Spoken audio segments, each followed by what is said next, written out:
नमस्कार मेरे प्यारे साथियों, मैं आप सभी का स्वागत करता हूं आपके अपने YouTube channel SSC solutions with Anuj. आज हम एसएससी CHSL 2023 की जो 4 अगस्त की शिफ्ट थर्ड थी उसका क्वेश्चन पेपर सॉल्व करेंगे। ठीक है, इसकी पीडीएफ सोल्ड क्वेश्चंस की पीडीएफ मिल जाएगी आपको हमारे Telegram channel SSC solutions with Anuj पर। शुरू करते हैं आज का अपना पहला क्वेश्चन। पहला क्वेश्चन क्या कहता है? पहला क्वेश्चन कहता है यदि x प्लस 1/x की वैल्यू 7 है तो x³ माइनस 1/x का मान ज्ञात कीजिए। तो देखो, अगर मैं बोलूं x प्लस 1/x मेरे को क्या दे रखा है? 7 दे रखा है। अगर मैं x माइनस 1/x निकालूंगा तो ये क्या हो जाएगा? Under root of. देखो, अगर प्लस दे रखा है और माइनस निकालना है तो वो होता है under root of p²। Minus निकालना है तो -4। अगर हमें प्लस निकालना होता तो हम क्या करते? +4। ठीक है, हमें माइनस निकालना है तो p हो गया अपने पास 7 का स्क्वायर 49 -4, ये अपने पास आ जाएगा अंडर रूट ऑफ 45। अब रूट 45 को क्या लिख सकता हूँ? ये लिख सकता हूँ 15 तिया 45। ठीक है, 15 को लिख सकता हूँ 3 पंजे 15 और 15 तिया 45। इसका रूट करूंगा तो 3 बाहर आ गया, अपने पास आ गया 3√5। ठीक है, x माइनस 1/x की वैल्यू क्या आ गई? 3√5। देखो, अब x माइनस 1/x की वैल्यू अपने पास आ चुकी है 3√5।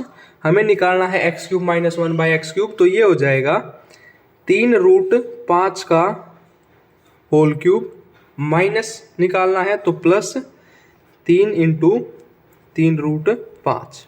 ठीक है, अब 3√5 का होल क्यूब करूंगा तो मेरे पास आएगा 135। ये आ जाएगा 3 तिया 9√5। ठीक है, 135 और 9 144, और 144√5 अपने पास क्या आ जाएगा? सही आंसर आ जाएगा। ऑप्शन नंबर सेकंड क्या होगा अपने पास? सही आंसर हो जाएगा। ठीक है, अब बात करते हैं दूसरे प्रश्न की। दूसरा प्रश्न कहता है नंबर ऑफ स्टूडेंट, छात्रों की संख्या स्टैंडर्ड 10वीं क्लास 12वीं क्लास ये सभी हमें दे रखा है। हमें क्या बताना है? 10वीं कक्षा के छात्रों की संख्या 7वीं कक्षा के छात्रों की संख्या से कितनी प्रतिशत कम है। अगर मैं बात करूं 10वीं की कितनी है? 60 है। अगर मैं बात करूं 7वीं की तो 7वीं की कितनी है? ये अपने पास है, देखो, ये 5वीं 6वीं 7वीं की कितनी है? 95। कितनी ज़्यादा है? 35 ज़्यादा है।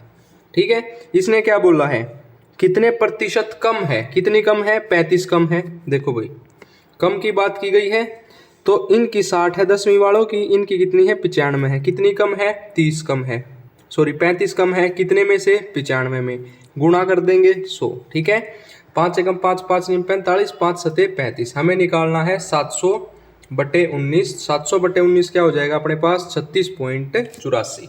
ठीक है, उसके बाद आता है question number third. Question number third कहता है, देखो, इसने हमें दे दिया sec theta plus tan theta, इसकी वैल्यू दे दी हमें √3 दे दी। ठीक है, अगर मैं इसका साइन चेंज करूंगा तो मेरे पास आ जाएगा sec थीटा माइनस का tan थीटा, और इसकी वैल्यू हो जाती है 1/√3। अब देखो, दो इक्वेशन होगी, इसको सोल्व कर देते हैं। tan थीटा से tan थीटा कैंसिल, ये हो गया 2 sec थीटा बराबर हो गया √3 प्लस 1/√3, तो ये हो जाएगा 3 + 1 4/√3। 2 से इसको काट दूं, sec थीटा की वैल्यू क्या आ गई? 2/√3, और थीटा क्या होता है? 30 डिग्री पे होती है 2/√3। अब sin 30 प्लस cos 30, sin 30 कितना हो जाएगा? 1/2, और cos 30 कितना हो जाएगा? √3/2। तो LCM 2 ले लूँ, ऊपर आ जाएगा 1 + √3/2। ऑप्शन नंबर 4 अपने पास बिल्कुल सही हो जाएगा। ठीक है भाई, उसके बाद आता है क्वेश्चन नंबर 4। क्वेश्चन नंबर 4 कहता है एक निश्चित अवधि के लिए 986 पर साधारण ब्याज 5% साधारण ब्याज दर से समान अवधि के लिए 1296 पर इतना 62 कम है। देखो, सिंपल इंटरेस्ट क्या होता है? सिंपल इंटरेस्ट होता है अपने पास principal into rate into time upon 100। ठीक है, ये सिंपल इंटरेस्ट होता है। पहले प्रिंसिपल क्या है? 1296। ठीक है, रेट कितना है? 5%, टी टाइम के लिए बटे 100। इसका किससे डिफरेंस दे रखा है? प्रिंसिपल 986 5 साल के लिए टी बटे 100, और इसकी वैल्यू दे रखी है 62। ठीक है, 5t/100 अगर मैं कॉमन ले लूँ, मेरे पास बचा 1296 माइनस 986, और ये किसके बराबर है? 62 के बराबर है। ठीक है, अब इसको सोल्व करते हैं। 1296 में से 986 गए तो ये बचा 310, 0 से 0 चली गई, 31 दूनी 62, 5 दूनी 10, टी कितना आ गया 2, वहां जाके गुणा हो गया तो टी की वैल्यू आ गई 4 साल अपना सही आंसर हो जाएगा। ठीक है भाई, बस डिफरेंस देखा सिंपल इंटरेस्ट का फॉर्मूला लगा के, और कुछ भी नहीं है। देखो 5वां क्वेश्चन कहता है y - 1 बाई वाई की वैल्यू दे दी है 9, तो y क्यूब कितना, ये हो जाएगा आपका 9 क्यूब प्लस 3p होता है तो 3 × 9, 9 तिये 27, और 9 क्यूब कितना होता है, 9 क्यूब होता है 729, 9 और 7 16, ये तो हो नहीं सकता, 756 अपने पास सही आंसर आ जाएगा। ठीक है, उसके बाद है क्वेश्चन नंबर 6। देखो क्वेश्चन नंबर 6 थोड़ा अजीब सा है, उसको पढ़ते हैं एक बार। 12 बच्चों के समूह का औसत 66 किलो है।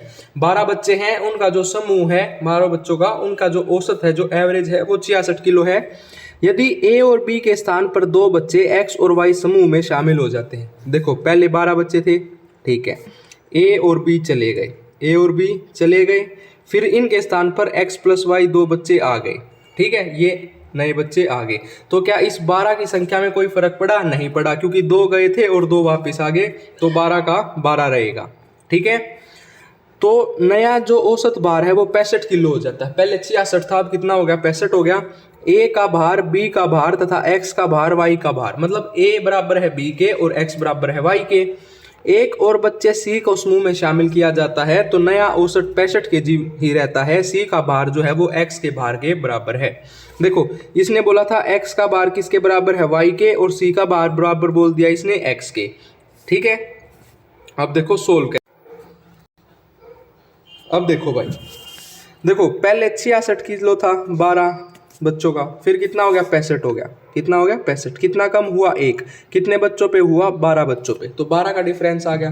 ठीक है, उसके बाद इसने बोला है जो x प्लस वाई है, ये नए आए थे किसके जाने पर? a प्लस बी के जाने पर, तो इन्हीं के जाने से तो 12 कम हुआ, तो यहाँ -12 कर दूं। ठीक है, अब उसने क्या बोला था? c का कितना दे रखा है? 65। अगर c का 65 है, c बराबर है x के, x बराबर है y के, तो इनका कितना हो गया? 65। ठीक है, और a बराबर है b के, तो यहाँ लिख दूं a प्लस a -12, इधर हो जाएगा 65 प्लस 65 130, और 2a की वैल्यू कितनी आ गई? 142 बटे 2 कर दूंगा, यहाँ से हटा के 2 7 14 2 एकम 2, तो a की कितनी आ गई? 71 किलो। इसने a का भार ज्ञात करने के लिए कहा था, तो a का भार आ गया अपने पास 71 किलो। ठीक है, क्वेश्चन नंबर 7 कहता है यदि किसी वस्तु का क्रय मूल्य उसके विक्रय मूल्य का 92% है। क्रय मूल्य देखो, एसपी अगर मैं मान लूँ 100 है, तो इसका 92% मेरा सीपी है, तो सीपी कितना है? 92। तो पुस्तक की बिक्री पर लाभ प्रतिशत कितना होगा? लाभ प्रतिशत कितना होगा? कितना लाभ होगा? देखो 8 का लाभ होगा। ठीक है, कितने पे होगा? सीपी पे होता है हमेशा 92 पे गुणा 100, 4 दूनी 8। ठीक है, 4 दूनी 8, 4 तिये 12, ये आ गया अपने पास 200/23, और ये आ जाएगा 8.69। ठीक है, उसके बाद क्वेश्चन नंबर 8 बोलता है, क्वेश्चन नंबर 8 कहता है, देखो क्वेश्चन नंबर 8 कहता है माना ABC एक त्रिभुज है जिसका कोण B समकोण है। ठीक है, एक त्रिभुज बना लिया मैंने ABC, B समकोण है मतलब 90 डिग्री है, AB की वैल्यू 3 दे दी, और C जो है वो 60 डिग्री है। ठीक है, BC और AC, ये जो BC है और ये जो AC है, इसका मान ज्ञात करना है। सबसे पहले देखो, अगर मैं 1060 लगाऊं, अगर मैं 1060 लगाऊं तो 1060 क्या हो जाएगा मेरा? 1060 हो जाएगा अपना 3 ऊपर आ जाएगा बटे BC। 1060 यही होगा ना, AB/BC, तो 3/BC। 1060 की वैल्यू होती है √3, √3 बराबर 3/BC, और BC की वैल्यू क्या आ जाएगी अपने पास? √3 आ जाएगी, तो ये भी कैंसिल और ये भी कैंसिल। ठीक है, 2 ऑप्शन बच गए। अब BC की वैल्यू √3 आ गई। ठीक है, उसके बाद देखो अगर मैं cos 60 लगाऊं, 1060 तो BC के लिए लगाया, अगर मैं cos 60 लगाऊंगा तो cos 60 क्या हो जाएगा मेरा? √3/AC। cos 60 कितना होता है? 1/2/√3/AC। AC कितना हो गया? 2√3, तो ऑप्शन सी अपना सही आंसर हो जाएगा। BC की वैल्यू आएगी √3 और AC की वैल्यू आएगी 2√3। ठीक है, उसके बाद बोला गया है दिए गए वृत्त आलेख में 2020 में 6 राज्यों की संख्या प्रतिशत वितरण को दर्शाया गया है। 6 स्टेट दी गई हैं, एक सरकारी नौकरी करने वाली जनसंख्या दी गई है, तो हमें E और A के बारे में बताना है। देखो अब यहाँ पे ई कितना है एक बार देख लेते हैं। ई कहाँ पे है, ई रहा ये, और ये है अपने पास 14% और ए है अपने पास 19%। ठीक है, अब देखो इसको सोल्व करते हैं। देखो भाई, इसने क्या बोला, सरकारी नौकरी पाने वाली जनसंख्या प्रतिशत निम्न तालिका में दिया गया है। अगर मैं बात करूं, मैंने मान लिया x हैं दोनों, ठीक है। x का ई का था 14%, तो 14/100, और ई में कितना है 28, तो इसका भी 28% निकाल दूं, 28/100। इसका रेशो किसके बराबर होगा, x इंटू 19%, मतलब 19/100, और ए में कितना है 42, तो गुणा में 42/100। 200 200 x से x चला गया, 14 तिया 42, ये आ गया 28 और 19 तिया 57, 28/57 अपने पास सही आंसर आ जाएगा। ठीक है, क्वेश्चन नंबर 10 कहता है एक परीक्षा में 20% अंक प्राप्त करने वाला एक छात्र 30 अंकों से अनुत्तीर्ण हो जाता है। मतलब उसको 20% मार्क्स मिले, ठीक है, और वो 30 अंकों से फेल हो गया। पास होने के लिए प्लस 30 नंबर और चाहिए उसको, ठीक है। परंतु एक अन्य छात्र को 32% अंक मिले, 32% अंक मिले, उत्तीर्ण होने के लिए 42 अधिक प्राप्त करता है। तो अगर इसमें से 42 घटा दूं तो ये भी पास हो जाएगा। अब इसको इस तरफ ले जाऊं, 32 माइनस 20 12%, ये बराबर किसके होगा 76 के, सॉरी 72 के, 12 6 72, 1% बराबर अगर 6 के आता है तो 100% किसके आएगा, 600 के आएगा, ऑप्शन नंबर ए। ठीक है, ऐसे क्वेश्चन में क्या करना है, दोनों में पास की सिचुएशन बना लो कि भाई साहब ये भी पास हो गया इसमें और ये भी पास हो गया। ठीक है, दोनों को इक्वल रख लेंगे तो अपने पास आंसर आ जाएगा। उसके बाद क्वेश्चन नंबर 11 कहता है एक दुकानदार है, सामान्यतः 9 सेंटीमीटर की त्रिज्या का एक बड़ा बेसन का लड्डू बनाता है। बेसन के इस बड़े लड्डू में 3 सेंटीमीटर वाले कितने बेसन के लड्डू बनाए जा सकते हैं। अब बात की गई बेसन के लड्डू की, तो उसका फॉर्मूला क्या होता है 4/3 पाई r क्यूब, मतलब बड़े वाले का 9 × 9 × 9, और कितने मैंने मान लिया n लड्डू बनाए जा सकते हैं, 4/3 पाई r क्यूब कितना हो जाएगा 3 × 3 × 3, 4/3 पाई 4/3 पाई, 3 तिया 9 चला गया, 3 तिया 9, 9 तिये 27, कितने लड्डू बन जाएंगे भाई साहब, 27 लड्डू बन जाएंगे। ठीक है, उसके बाद आता है क्वेश्चन नंबर 12। देखो क्वेश्चन नंबर 12 क्या कहता है, a³ + b³ + c³ - 3abc। ठीक है, इसका मान ज्ञात करना है। इसके 3-4 फॉर्मूले होते हैं, इसमें हम फॉर्मूला लगाएंगे a³ + b³ + c³ - 3abc, वो बराबर होता है 1/2 a + b + c के, ठीक है, और a - b का होल स्क्वायर, ठीक है, प्लस b - c का whole square plus c - a का होल स्क्वायर। तो ये आ गया मेरे पास 1/2, a + b + c जोड़ दूं, 5 5 10 की 0, ठीक है, 8 और 1 9 9 और 3 12, और ये हो जाएगा 1 13, 3 2 5 और 1 6 और 1 7, मतलब 730 आ गया अपना तीनों का सम। ठीक है, और अंदर क्या आ जाएगा a - b 120 + 35 + 155, इनका स्क्वायर। ठीक है, कैलकुलेशन ज़्यादा, इसको काट देते हैं, 2 तिया 6, 2 6 12, 2 5 10, ये तो आ गया 365। 120 का स्क्वायर आ जाएगा 144 00 प्लस 35 का स्क्वायर कितना होता है 5 5 25, 3 चौक 12, मतलब 12 25, और 155 का स्क्वायर होता है अपने पास 240 25। ठीक है, इनको ऐड कर देंगे, अपने पास आ जाएगा ऑप्शन नंबर 3। ठीक है, बस फॉर्मूला पता था, बाकी तो थोड़ी कैलकुलेशन ज़्यादा है, वो हो ही जाएगी। ठीक है, उसके बाद आता है क्वेश्चन नंबर 13। 13 कहता है 8 sec² 45। अगर मैं sec² 45 की बात करूं तो ये हो जाएगा अपने पास √2 और √2 का स्क्वायर 2, 8 × 2 प्लस sin 30 कितना होता है 1/2, स्क्वायर करूंगा 1/4 प्लस tan 45 होता है 1, 4 पंजे 20। ठीक है भाई, 8 दूनी 16 प्लस 5 प्लस 15, 15 और 5 20 30 36, अपने पास उत्तर आ जाएगा 36। ठीक है, उसके बाद क्वेश्चन नंबर 14 कहा गया है PQ एक वृत्त की जीवा है। भाई साहब पहले वृत्त बना लेते हैं यहाँ छोटा सा, हाँ ये ठीक है। PQ क्या है, एक वृत्त की जीवा है। ठीक है, देखो ये इसकी एक जीवा मान ली मैंने PQ। ठीक है, एक वृत्त की जीवा क्या दे दी PQ। वृत्त पर बिंदु x पर स्पर्श रेखा XR बढ़ाई हुई भुजा PQ R से काटती है। मतलब इसको ऐसे बढ़ाया, ये R और ये x पे काटेगी, मतलब ये इसका ऐसे टेंजेंट काटेगी। ठीक है, ये x पे काटेगी। यदि एक्स आर 12 है, पी क्यू एक्स है और x Q R x minus 2 है, तो मान ज्ञात कीजिए। इसका एक सिंपल सा फॉर्मूला होता है, क्या होता है, P R into Q R, उसकी वैल्यू होती है एक्स आर का होल स्क्वायर। ठीक है, एक्स आर का होल स्क्वायर क्या होता है, P Q into Q R.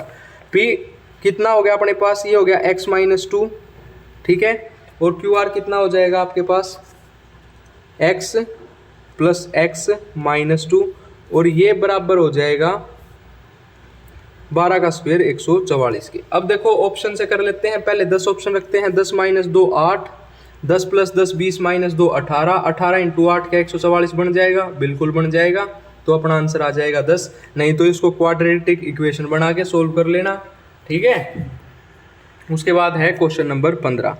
Question number 15 कहता है, एक व्यक्ति अपने घर से सुपरमार्केट तक 10 किलोमीटर प्रति घंटा की चाल से चलता है और 5 किलोमीटर वापस आता है। इस पूरी यात्रा में 1 घंटा 30 मिनट। देखो 1 घंटा 30 मिनट होता है, एक सही 1/2, तो ये हो जाएगा अपने पास 3/2 टाइम। और अगर आपको डिस्टेंस क्या दे रखा हो, कांस्टेंट दे रखा हो, तो सिंपल फॉर्मूला होता है, क्या होता है, 2xy by x plus y into total time. Total time कितना है, 3/2। देखो 2xy, 2 इंटू 10 इंटू 5, 10 प्लस 5 15, और टोटल टाइम दे दिया 3/2। 5 से 15, 3 से 3 चला गया, 2 से 2 चला गया, डिस्टेंस आ गया अपने पास 10 किलोमीटर। बच्चे इसको सही कराएंगे, वो गलत हो जाएगा। 10 किलोमीटर कैसे था, पहले वो घर से सुपरमार्केट गया, वापस आया, जब वो 10 किलोमीटर था, मतलब 5 जाने का 5 आने का। हमसे घर से सुपरमार्केट की दूरी पूछी है, तो इसका हाफ हो जाएगा, ऑप्शन नंबर ए अपना सही आंसर हो जाएगा, ठीक है।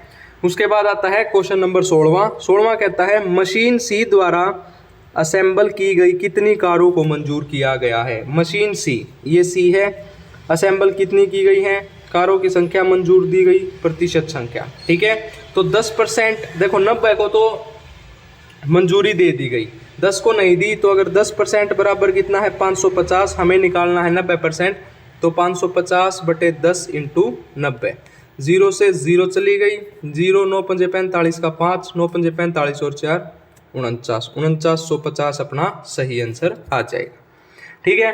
क्वेश्चन नंबर 17 क्या कहता है, 3/x जो है, सॉरी 3/8 जो है वो बराबर है x/12 के। 4 दूनी 8, 4 तिये 12, x की वैल्यू आ गई 3 तिया 9/2, ठीक है, ऑप्शन नंबर सेकंड। उसके बाद आता है क्वेश्चन नंबर 18।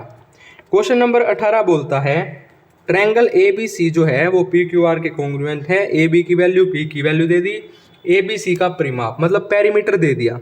अगर मैं पेरीमीटर देखूं किसका, PQR का, ये इसका रेशो जो है डिवाइड होता है ABC के, तो वो दे रखा हमें 45, और ये बराबर हो जाएगा 18/12 के। इनकी साइड का इक्वल हो जाता है, 6 दूनी 12, 6 तिये 18, 45 तिया, 5 तिये 15, 4 तिये 12 और 1 13/2, 2 6 12, 2 7 14, 2 5 10, 67.5 अपने पास सही आंसर आ जाएगा, ठीक है। उसके बाद आता है क्वेश्चन नंबर 19। क्वेश्चन नंबर 19 बोलता है, एक वो सर्कल दे दिया गया है, ओ इसका वो दे दिया गया है, PS और MN दोनों और वृत्त की परिधि पर 2 बिंदु इस प्रकार स्थित हैं, PM और MN। देखो ये मैंने मान लिया MN, इसको इससे मिलाया, ये PM, ठीक है, और इसने क्या बोला है S, इसको इससे मिलाया तो ये S, ठीक है। अब भाई साहब देखो, इसको इससे मिला देते हैं, इसको इससे मिला देते हैं, 2 ट्रायंगल अपने पास बन जाएंगे, ठीक है। इसने क्या बोला, देखो अगर मैं, ये भी 90 डिग्री होगा हमारे पास, ये भी 90 डिग्री होगा, क्यों, क्योंकि एक ही कोड से अगर हम सर्कल पे बिंदुओं को मिलाएंगे तो वो 90 डिग्री पे होगा। उसके बाद MNS ये वाला एंगल कितना दे दिया, 35, ठीक है, और PMN ये वाला एंगल दे दिया अपने पास 50, ठीक है। ये 90, ये 50 तो ये आ जाएगा, ये 90, ये 35 तो ये आ जाएगा, ये आ गया अपने पास 55 डिग्री, और ये आ गया अपने पास 40 डिग्री। हमसे क्या पूछा है, PMS और PNS। PMS 50 + 55 105, और ये कितना 40 + 35 75, इन तीन दोनों का डिफरेंस पूछा है 30 डिग्री, अपने पास सही आंसर आ जाए, ठीक है। सिंपल से 2 ट्रायंगल बने थे बस। उसके बाद बोला गया है क्रमशः 24 सेंटीमीटर और 18 सेंटीमीटर त्रिज्याओं वाले दो वृत्तों के केंद्र के बीच की दूरी 48। देखो डिस्टेंस निकालने का ट्रांसवर्स कॉमन टेंजेंट में क्या था, ये होता है अंडर रूट ऑफ डी का square minus R1 plus R2 का होल स्क्वायर। डी कितना है अपने पास 48 का square minus R1 plus R2 24 और 2 34 और 2 42 का स्क्वायर। ठीक है, अब a प्लस बी और a माइनस बी मतलब 48 प्लस 42 और 48 माइनस 42 6, इसका रूट निकालेंगे। ठीक है, ये कितना आ जाएगा अपने पास 6 इंटू 90, 15 छिका 90 होता है तो 6 रूट 15 अपने पास सही आंसर आ जाएगा ऑप्शन नंबर ए।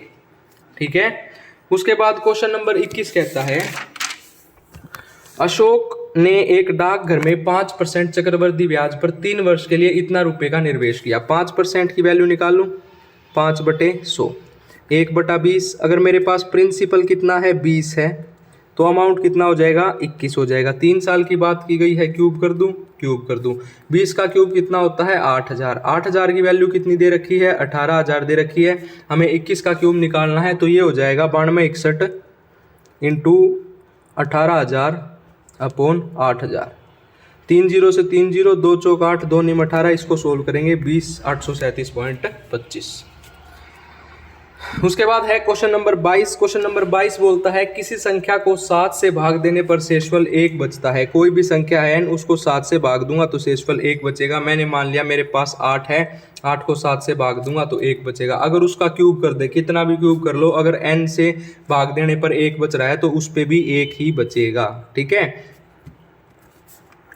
उसके बाद है क्वेश्चन नंबर 23। क्वेश्चन नंबर 23 बोलता है यदि आशिमा 5 घंटे में 80 किलोमीटर प्रति घंटा की चाल से एक निश्चित दूरी तय करती है, 5 घंटे में 80 किलोमीटर प्रति घंटा से चलेगी तो 400 किलोमीटर, उसके बाद 150 किलोमीटर पर आवर की समान चाल की दूरी से उसे लगभग कितने घंटे लगेंगे। 0 से 0 15 दूनी 30 1 0 15 से 2.7 घंटे। ठीक है, उसके बाद आता है क्वेश्चन नंबर 24। क्वेश्चन कहता है 15 लड़के एक कार्य को पूरा करने में 28 दिन लेते हैं तो उसी कार्य को पूरा करने में 21 लड़के कितने दिन लेंगे। तो 7 तिया 21 7 चौक 28 3 पंजे 15 5 चौक 20, कितने दिन लेंगे बच्चों 20 दिन लेंगे। ठीक है, उसके बाद आता है क्वेश्चन नंबर 25, आज का लास्ट क्वेश्चन। क्वेश्चन नंबर 25 कहता है एक डीलर है जो 7% की छूट देता है। मैंने मान लिया ये मेरा मार्क प्राइस है, 7% की छूट देगा मतलब उसको 93/100 में बेचेगा और हर 25 वस्तुओं पर एक मुफ्त देता है तो 25 वस्तुओं खरीदने पर एक मुफ्त देता है, टोटल होगी 26। उसकी वैल्यू दे दी है, 25% का लाभ कमाता है तो सीपी का 25% कितना होता है 1/4 मतलब 5/4। ठीक है, इसको सोल्व कर लेते हैं 25 चौके 100, 4 से 4 चला गया, अपने पास आ गया MP अपॉन CP 26 इंटू 5/93। अब 26 पंजे कितना हो जाएगा, 26 पंजे हो जाएगा 130, 130/93। MP 130 है, CP 93 है, कितने का 37 का, कितने पे 93 पे गुणा 100, अपने पास आ जाएगा 39.78। ठीक है बच्चों, आज की क्लास अपनी यहीं खत्म होती है। अगर आपको वीडियो अच्छी लगे तो वीडियो को ज़्यादा से ज़्यादा शेयर करें, वीडियो को लाइक करें और हमारे चैनल को सब्सक्राइब करें। धन्यवाद।